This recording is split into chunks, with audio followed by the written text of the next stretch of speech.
Bonjour à tous. À travers ces courtes méditations, nous suivons le Christ dans les dernières heures de sa vie sur terre. Notre objectif est de contempler la fin de celui qui est venu nous révéler le Père et annoncer le salut de Dieu en nous offrant la vie éternelle. Après avoir longuement parlé avec ses disciples, Jésus les amène en un lieu qu'ils connaissaient bien, un jardin appelé Gethsémanée.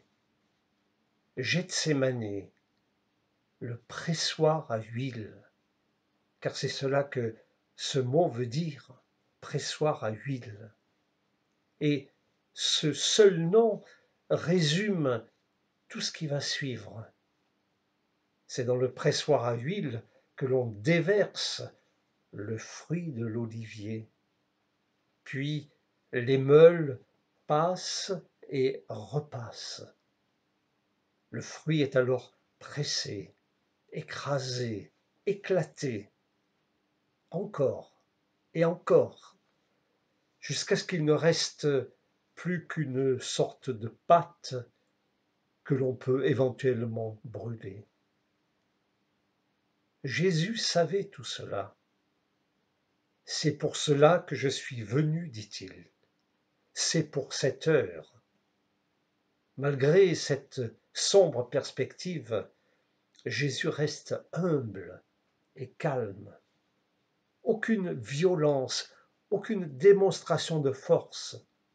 Et sous les yeux aveugles de ceux qui l'accompagnent, vont se réaliser les paroles du prophète, semblable à un agneau qu'on mène à la boucherie, à une brebis devant ceux qui la tondent. Il n'a point ouvert la bouche. Alors arrivent des hommes, une foule nombreuse, armée d'épées et de bâtons, dit le texte, une cohorte de soldats envoyés pour l'arrêter. Pierre, le bouillant, tire son épée et frappe, mais Jésus va l'arrêter. Remets ton épée à ta place. Penses-tu que je ne puisse pas invoquer notre Père, qui me donnerait à l'instant une douzaine de légions d'anges? Volontairement, Jésus délaisse la puissance à sa disposition. Lui qui, d'une parole, aurait pu anéantir ceux qui venaient contre lui, ne sortira pas de sa position d'agneau de Dieu. Il est humble, soumis, il accepte d'emprunter le chemin de la croix. Même dans ces instants terribles, il met les autres en avant. Il dira à ceux qui viennent l'arrêter, « Laissez aller ceux-ci » en parlant de ses disciples, afin qu'aucun d'eux ne soit inquiété. Puis il touche et guérit l'oreille de celui qui avait été touché par l'épée de Pierre. Gethsémanée, le pressoir à huile. Les meules se mettent en mouvement. Jésus accepte ainsi d'être arrêté. Il abandonne ses droits. Il accepte d'aller au-devant de tous les mensonges, les faux témoignages, les calomnies, les accusations sans fondement. Voyez comment Jésus reste maître de lui-même dans ces heures terribles. Il ne recule pas. La perspective de porter nos péchés était effroyable, mais sa détermination était sans faille. Boire la coupe amère, accomplir la volonté du Père, donner sa vie pour le salut des hommes. C'est pour cela que je suis venu, disait-il. C'est la nuit. Jésus est entravé, amené chez le souverain sacrificateur pour être interrogé et jugé. C'est la nuit des hommes, la nuit du mensonge, la nuit des faux témoins. Les chefs religieux eux-mêmes se heurtent à une question étonnante posée par le souverain sacrificateur. Je t'adjure par le Dieu vivant de nous dire si tu es le Christ, le Fils de Dieu.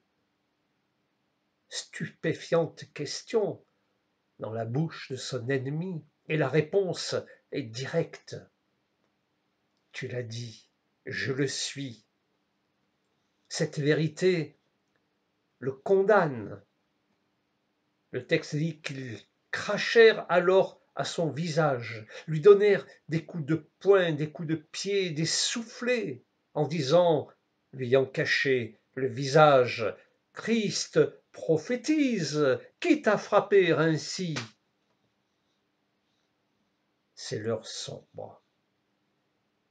Et Jésus avait dit, « C'est pour cela que je suis venu jusqu'à cette heure. »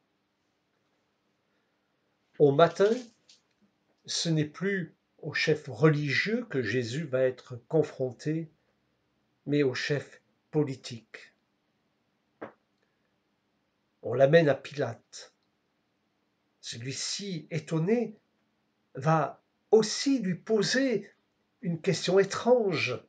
« Es-tu roi ?» L'homme qui est devant lui n'a rien d'un roi, attaché, meurtri, frappé, accusé, entouré de cris hostiles. En tout cas, il n'a rien d'un roi selon les critères du monde. Jésus ne bronche pas. Jusqu'au bout, il reste l'humble sauveur qui abandonne ses droits et refuse de manifester sa puissance. Pilate, toujours lui, croit être maître des événements. J'ai le pouvoir de te crucifier ou de te relâcher. Mais Jésus, calmement, posément, remet les choses en ordre. Tu n'aurais aucun pouvoir sur moi s'il ne t'avait été donné d'en haut. C'est lui, Jésus, qui accepte de se soumettre volontairement aux hommes. C'est lui qui se donne volontairement. Crucifie, crucifie-le, entend-on. Ôte, ôte, crucifie. Le chemin du calvaire est ouvert. Le roi du ciel, le créateur de l'univers se laisse dépouiller. Et les hommes vont alors parodier la réalité. Oui, il est roi, mais c'est une couronne d'épines qu'on pose sur sa tête. Oui, il est roi, mais c'est un vêtement dérisoire de soldat, couleur pourpre, symbole de l'autorité qu'on met sur ses épaules. Il est roi, mais le sceptre qu'il tient dans les mains n'est qu'un morceau de roseau. Il s'est humilié lui-même, se rendant obéissant jusqu'à la mort, et à la mort même de la croix. Aucun cri, aucun appel à l'aide.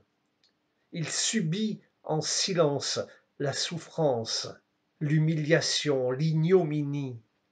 Son sang va couler, et déjà, sous les coups de fouet, l'agneau est prêt pour le sacrifice, l'agneau qui ôte le péché du monde.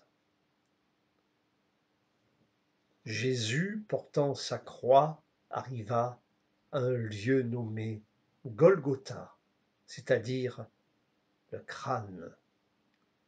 Et l'apôtre Jean, très sobrement, va écrire « C'est là qu'il fut crucifié ». Cloué au bois de la malédiction, comme un lien entre le ciel et la terre. Le Fils souffre, gémit, mais jusqu'au bout reste le même. Aucun reproche, aucune condamnation. Au contraire, une parole jaillit de sa bouche. « Père, pardonne-leur ». Ce pardon est pour eux, ce pardon est pour nous, il est pour l'humanité entière. Ce sont les heures sombres de la croix. Le mal semble avoir triomphé et Jésus meurt après avoir affirmé « Tout est accompli ». Il y eut des ténèbres, nous rapportent les évangélistes. Le soleil s'obscurcit. Les hommes ont éteint la lumière du monde. Le Fils expire, il est mort. Mais, comme un signe venant d'en haut, le voile du temple se déchire, depuis le haut jusqu'en bas. Désormais, c'est le silence de la mort, le silence du tombeau, de la souffrance, de l'incompréhension. Pour nous, chers amis, c'est aussi le temps du silence et de la méditation sur l'œuvre du Fils, sur ce qu'il a accompli pour nous ouvrir le chemin de la maison du Père. Prions ensemble.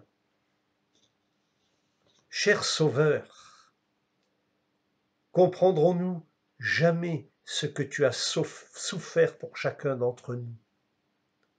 Toi, la lumière, tu as accepté d'entrer dans les ténèbres.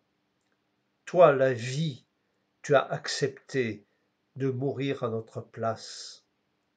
Nous t'avons dédaigné, nous n'avons fait aucun cas de toi, et pourtant, jusqu'au bout, tu as accepté ta mission.